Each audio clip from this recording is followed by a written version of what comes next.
In a 1998 interview, Mel Gibson made a number of cryptic references to a dark and evil side of Hollywood that he personally encountered. When I came over here, I was in my mid-20s. Right. The first time I really came over here. You know, I had a whole bunch of weird paranoid suspicions about what the hell was going on because there was a lot of stuff I couldn't understand. Right. And nobody was really bothering to explain it to me. They don't. And and I formed a bunch of opinions about the town and about the people in it that were like, surely that couldn't be, because a whole place can't be like, you know, Weird Town, you know, where the stranger wanders in and all the people are in the bar and they all shut up when he looks at them and they tell you don't go into the house on the hill, and it's like that. And then you go away and you think, no, I was wrong. I mean, that's insane thinking. I'm paranoid. I imagined that stuff. That couldn't be the reason for why so-and-so was acting like. Could it? And then you find out later on the track that you are exactly on track with a lot of this stuff. Not specifically on track, but that you could, that some of your worst nightmares were real at the time. And you think, a place like this can humiliate you. And it can humiliate you, it can be humbling. I mean, it does rip your life to pieces. Is it? If you'll let it. Yeah. And it's always pounding at the walls. These little guys, these little heathens with no soul downstairs with horns on their head with a battering ram trying to like beat your walls in. Now, Gibson, of course, since that interview has met with, shall we say, some unfortunate circumstances. His reputation was soiled after 2006 drunk driving arrest when he made widely publicized anti-Semitic remarks, which have tarnished his reputation among Hollywood insiders ever since. And yet, Gibson appears to have come out from that reputational slander rather undaunted. He was seen of late standing up and saluting President Trump at a recent UFC championship fight, and he's been pictured posing with Carrie Lake in Arizona. But now we're getting reports that Gibson is preparing to release a groundbreaking 4-part documentary series that will shed light on the hidden world of a global child sex trafficking ring. According to Newsweek, this shocking revelation is expected to expose the industry's staggering annual revenue of $34 billion. If you can believe it, that's an amount that surpasses the yearly earnings of the airline industry. Here's Tim Ballard of Operation Underground and one of the leading figures in the global fight against child trafficking. Ukraine. Got a phone call from Mel Gibson. He actually did the final edit of The Sound of Freedom. That's how we know each other, but not well enough that I'd be getting phone calls. And he told me that he was in Budapest at the time. This was right hours after the invasion, and he said he supports a bunch of orphans in Ukraine, and he was worried about them, and he asked if I could help get them out. So now I've got 12 from my wife, I got about 13 others from Mel Gibson, and I'm thinking, okay, I got this list of kids I got to get out. I told Mel, I said, you got to help me. This is going to be expensive. I won't ask you for direct donation, but can you help me film this? You know, let's film what's happening so we can get people to understand and they can support us. He said, no problem. He helped us get set up and started filming. 4 months later, what I thought was going to be maybe a documentary about Ukraine ends up being a 4-part docuseries that's almost done. It's being produced by DNA Films and executive produced by Tony Robbins. That's how crazy it got and how prophetic my wife was. When I showed up in Ukraine with a list of, I think, 20 names, the Ukrainians countered me and gave me over 10,000 names of orphans that they didn't know where they were because of the chaos caused by war. And more importantly, and more frightening to me, was the fact that I know that human trafficking is a $32 billion a year business. It's the fastest growing criminal enterprise in the world, and I also know how kids get forced into that market. And it's through vulnerable situations like in the aftermath of a hurricane, mostly in a developed country, or an earthquake, or in this case, a war. Hey everyone, welcome back. I hope this video finds everyone watching in good health and in good spirits. The first video you just watched is kind of an eye-opening experience. much of us folks out here did not know that these despicable things were taking place. We had suspicions, and we wondered why the rich elite that were brutally molesting these children, why in the world was no one ever held accountable for these things? Child trafficking, sex trafficking, you know. And now I think that Mel Gibson, as you'll see in the next video that I've got, I'm going to play it shortly after this. Yeah, it's then I'll come back and tell you exactly my thoughts on what's going on. First time I really came over here, I had a whole bunch of weird paranoid suspicions about what the hell was going on because there was a lot of stuff I couldn't understand. You're 7 years old and someone is stroking you. It feels good. Our future is our children. Now, the first step in eradicating this crime is awareness. The latest buzz in Tinseltown is all about Mel Gibson's explosive revelations in the film Sound of Freedom. Brace yourselves as Mel pulls back the curtain on the dark underbelly of Hollywood's elite, exposing their alleged involvement in the scandalous world of illicit human trade. And guess who's caught right in the middle of it? None other than the iconic Oprah Winfrey herself. So what exactly did Mel say? Our future is our children. Now, the first step in eradicating this crime is awareness. In the glitzy world of Hollywood, where controversies and scandals are the talk of the town, it's surprising how one particular movie has managed to fly under the radar. Sound of Freedom, directed by Alejandro Gomez Monteverde, delves deep into the dark underbelly of illegal human trade, revealing the shocking methods employed by the elite to lure innocent victims into their sinister rings. But what's even more intriguing is the lack of buzz, press coverage, and endorsements surrounding this important film. Why is a film starring a big actor, an established director, and being promoted by Mel Gibson is not being shown in cinemas? It seems the message of the movie has ruffled some powerful feathers. Why, you ask? Well, in the movie, former action star Mel Gibson takes the lead role in Sound of Freedom, portraying the true story of ex-government agent Tim Ballard, who leaves the government to establish Operation Underground Railroad, dedicated to rescuing children from the clutches of illegal human trade rings. The film sheds light on the horrors of this abhorrent industry, aiming to raise awareness and mobilize action against it. However, despite the urgency of the topic, major streaming platforms like Amazon, Netflix, and Hulu shockingly rejected the movie, refusing to give it a platform for worldwide exposure. It's a puzzling move, considering these platforms are often at the forefront of promoting socially conscious content. Could it be that the film's explosive revelations hit a little too close to home for some?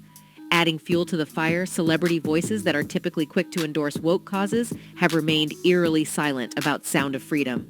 It's as if the Hollywood elite have collectively turned a blind eye to a film that exposes their own industry's dirty secrets.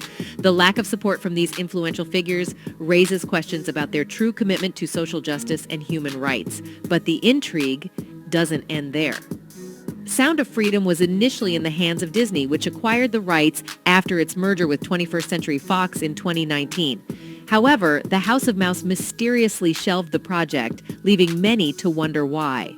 Whispers in the industry suggest a more sinister motive behind the rejection and lack of promotion for Sound of Freedom. Accusations circulate that the likes of Disney, Netflix, and Amazon Prime deliberately avoided obtaining the rights to the film to allegedly prevent the truth about child AB and the illegal trade from reaching global viewers.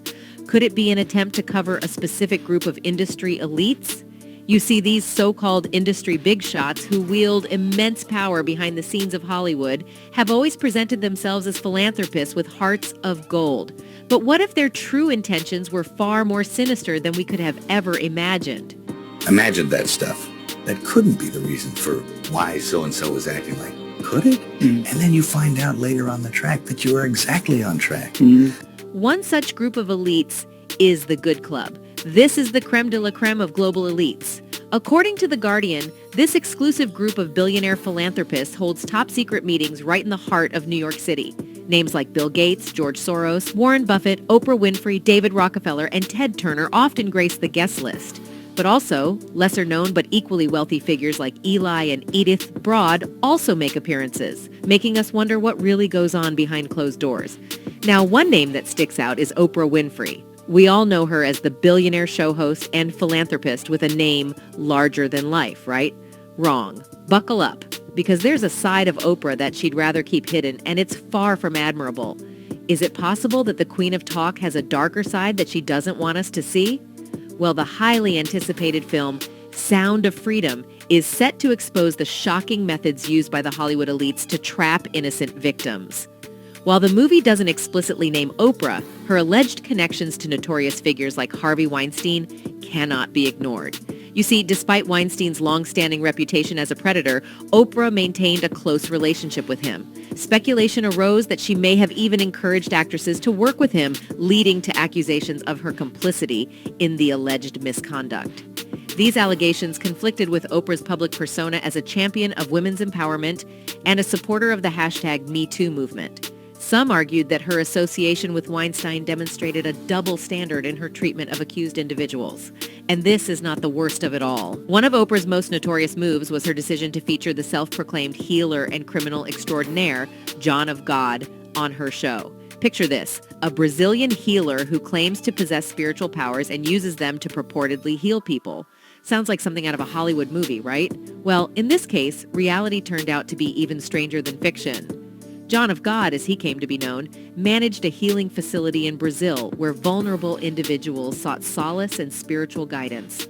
Little did they know that the man they were entrusting their well-being to had a dark and sinister side. It wasn't long before the truth about John of God's criminal activities came to light. Reports of SA and AB began to emerge, painting a chilling portrait of a man who shamelessly took advantage of those who sought his help. But what's truly mind-boggling is the role that Oprah played in catapulting John of God into the limelight. By featuring him on her show, she bestowed upon him a stamp of legitimacy, giving him access to a wider audience and inadvertently endorsing his criminal behavior. This eyebrow-raising incident took place back in 2010 during one of Oprah's attention-grabbing segments titled, "Do You Believe in Miracles?" Little did her audience know that the miracle they were about to witness was the rise of a criminal under the guise of a spiritual healer. Anyway, while Oprah did attempt to salvage her reputation by expressing empathy towards the brave women who came forward with allegations against John of God, it's clear that her involvement had already left an indelible mark. The damage had been done, and the sinister connection between Oprah and this criminal healer would forever be etched in the annals of scandalous history. And as if this is not bad enough already, Oprah Winfrey's Leadership Academy for Girls in South Africa has always been a hotbed of controversy. In 2007, Oprah opened the Leadership Academy for Girls, inspired by Nelson Mandela and her promise to him. Little did anyone know that this venture would become a hotbed of controversy, stirring up whispers and skepticism from day one. As soon as news broke about Oprah's ambitious project, the South African government wasted no time in expressing their disdain. They criticized the exorbitant cost of the school and questioned its relevance in a country plagued by poverty. But did Oprah let that deter her? Not a chance. With an air of grandiosity and a touch of arrogance, she forged ahead, creating a glitzy institution that boasted luxurious salons and extravagant gyms.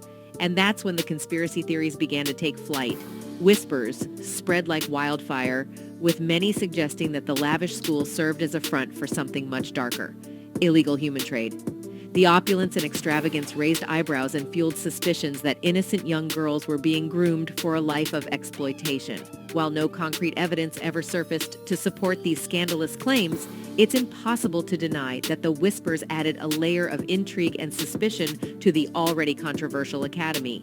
But it didn't stop there. Scandals and controversies soon plagued the institution, exposing a dark and seedy underbelly that Oprah had fought so hard to keep hidden. One shocking incident involved an employee named Virginia, whose role involved overseeing the dormitories. It was discovered that she had engaged in highly inappropriate conduct with not one, but multiple students between the ages of 13 and 15. These vulnerable young girls, handpicked by Oprah herself, fell victim to the very person entrusted with their care. It was a stain on Oprah's reputation and a disturbing reflection of the Academy's inner workings. Desperate to salvage her image and protect the brand she had built, Oprah swooped in with a team of investigators to uncover the truth, but the darkness didn't dissipate with Virginia's scandal. Less than 2 years later, another controversy erupted within the walls of Oprah's Academy. Disturbing revelations emerged, shedding light on a culture of violence and intimidation among the students. It was revealed that a 15-year-old girl had been pressuring victims into silence, coercing them not to report the physical altercations to their parents or authorities. Shockingly, 7 students were suspended for their involvement in intimidating behavior and inappropriate acts. Despite Oprah's attempts to address these issues, it seemed that the problems were deeply ingrained within the Academy's very foundation. Meanwhile, fans have not been shy about expressing their disgust for the alleged actions of these Hollywood elites. One fan commented, "She's a handler, and I'm happy to see more people are becoming aware of the..." Well, if everyone stayed through the second video, I want to thank you. It's very, very important that the word gets out to what has been taking place in our country and why the administration wants open borders. As you've seen in the last video, child trafficking is a $32 billion a year industry. Now, where do you think that $32 billion is coming from? It's not coming from Joe the painter or Vito the donut maker. It's coming from sick, demented, twisted, very rich, elite people. In my opinion, and this is only my opinion, you know, I've been asking myself for a long time, why are they pushing for this transgender policy? Why are they wanting to give kids life-altering mutilation operations? Why are they targeting our kids? It's like I've said in the past. The people in charge of our country are evil and despicable. And this is why they want to make it mainstream. Oh, it's okay if you know, these kids are taken advantage of, their lives destroyed. Because they know that their house of cards is fallen. And it's being exposed. I hope everyone gets the opportunity to watch the movie called Sound of Freedom. It may answer a lot of your questions,